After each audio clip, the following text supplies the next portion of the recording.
Welcome back. Australia approved more housing a decade ago than it does today, according to fresh data from the ABS. The shortfall reigniting fears our target to build 1.2 million new homes by mid-2029 is doomed. Joining us to discuss today's headlines is Liberal MP Andrew Wallace and Independent MP Di Lee. Good morning to you both. Andrew, it's very easy to pile on the Albanese government here. Housing in this country is quite a disaster at the moment, but how would your party, if you were in government, speed up approvals and get some housing to be built? Well, Sam, I'm a carpenter by trade. I've been a builder for most of my working life. I know the industry pretty well, and what the plan that we have come up with is good common sense. What we'll do is we will tie immigration to the number of houses we built in the previous year. We'll slash red tape with the National Construction Code, which is now running to over 2,000 pages. When it first started, it was around 200 pages. And what we'll do is where there are shortages in our skilled sector, like carpenters, plumbers, if there are skilled shortages there, we will concentrate on bringing those people into the country rather than yoga teachers like the Labor Party does. Andrew, you could be making a lot more money as a builder than a politician right now. I'm just saying. But that's very interesting. I did not know that about you. It was good to hear from you on this. Di, Western Sydney bears a massive load when it comes to our growing population. How are you keeping up? Look, there is housing shortages, and I think in New South Wales, according to the Housing Industry Association, it's not going to be meeting, obviously, target building housing, because half of the cost of building a house goes to government taxes. So there's almost 48.7%. And so that in itself is going to prevent more houses to be built. And there's a growing population, as you mentioned as well, Sam. But 46% of our families in Fowler rent. So therefore, they are going to feel the rental stress, and we've got the highest rental stress in the country as well. I think that the housing shortages, we need to look at the costs of supply nowadays as well, the cost of building, the cost of supplies. But approvals, that whole approval process, I know that the state government has also made changes from 1st of July this year, and it goes through one department to approve it. Now, I don't know how that's going to improve the approval process, but instead of 22 agencies, my understanding is going to be one department, one agency. Good. Streamline. Well, let's hopefully there's safety in that streamline, because one person. Yeah, OK. We may need to reevaluate the targets here. OK, moving along. Australia's data centre debate is heating up ahead of next week's National Cabinet meeting. Andrew, a key issue will be mandating renewable energy for data centres, which your Liberal colleagues in Queensland and the Northern Territory are not so keen on. Albo's targeting those coal-powered states. Do you think these data centres should be able to run on fossil fuels?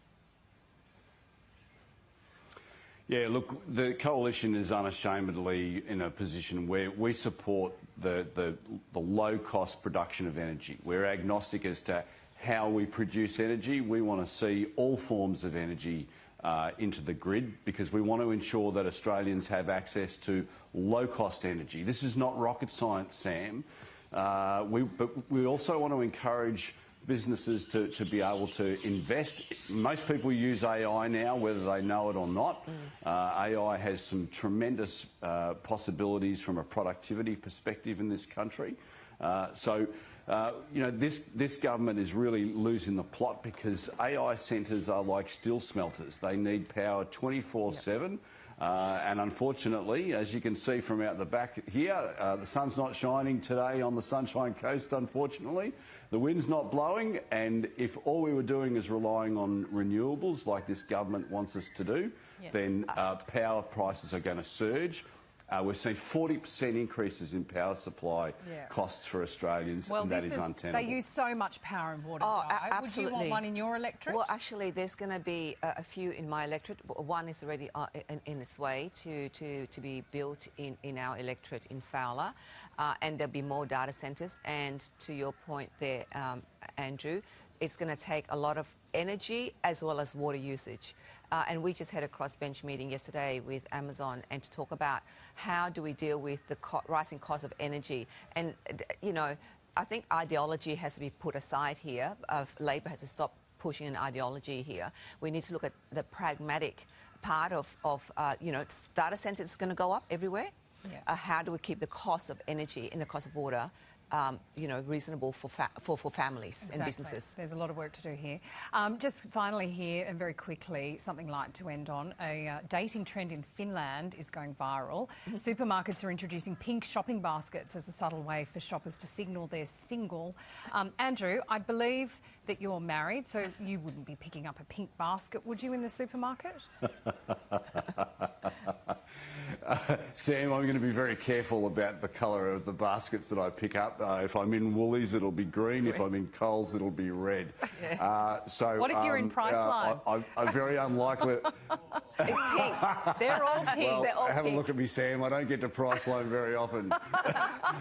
but look, I actually think this is a really good idea because I'm a bit old-fashioned. I think people should meet each other at local sports and this is a new way of people meeting real face-to-face rather than, Yes. swipe left, swipe right. Exactly. I think that's a good thing Well, for our society. Apparently youngsters are off the apps now. I think it's a brilliant idea. I think to go shopping, and that encourages shopping as well, young male and female to go shopping and do your own grocery shopping, and pick up a pink basket. I think that's just It's cute. it's cute. It's good on the Finns.